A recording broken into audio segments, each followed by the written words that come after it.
Donald Trump reconnaît Jérusalem comme capitale d'Israël. Le président américain a ordonné un déménagement progressif de l'ambassade américaine basée à Tel Aviv dans la ville sainte.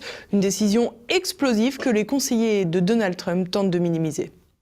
Une simple affirmation de la réalité. Voilà comment la Maison-Blanche évoque la reconnaissance de Jérusalem comme capitale d'Israël.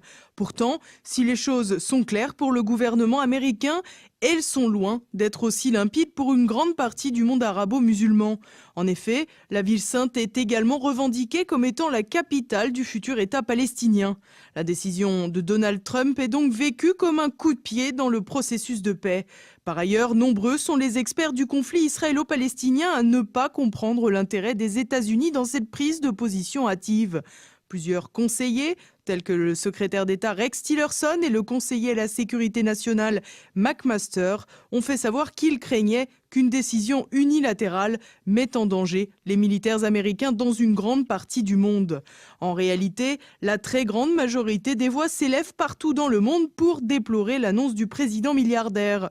L'Union européenne, y compris Emmanuel Macron, avait mis en garde le président américain des conséquences d'une telle décision. Même l'Arabie saoudite, dont la politique est désormais très proche d'Israël grâce à une convergence des luttes contre l'Iran, est elle aussi allée jusqu'à émettre de très grandes réserves sur cette décision, considérant qu'il s'agissait d'un pas dangereux.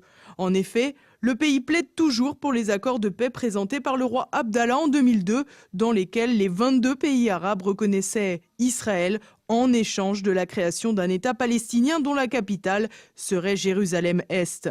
Pourtant, Trump n'en démord pas. Il avait déjà affirmé que la reconnaissance de Jérusalem en tant que capitale israélienne n'était qu'une question de temps. La proximité de sa politique avec Benyamin Netanyahou étonne de plus en plus. Pourtant, les discours de sa campagne présidentielle laissaient présager un véritable retournement dans l'attitude des États-Unis par rapport au mandat de Barack Obama. Un retournement visible également avec l'accord sur le nucléaire iranien que Donald Trump a refusé de certifier en octobre dernier.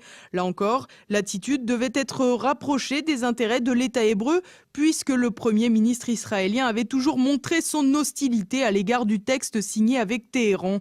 Le président turc Recep Tayyip Erdogan n'a pas tardé à mettre en garde Donald Trump. Il avait affirmé que si le président américain prenait cette décision sur Jérusalem, considérée comme la ligne rouge à ne pas franchir pour les musulmans, il réunirait un sommet de l'organisation de la conférence islamique, l'OCI, sous 5 à 10 jours à Istanbul. L'objectif sera clair, mettre en mouvement le monde musulman pour mener la lutte.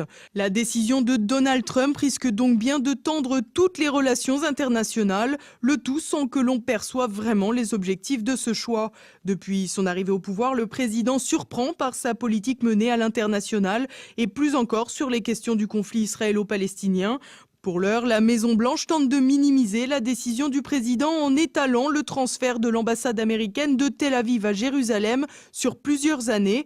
À peine un an après le début du mandat de Donald Trump, on est désormais bien loin de la position de neutralité et de non-interventionnisme qu'il disait défendre pendant la campagne.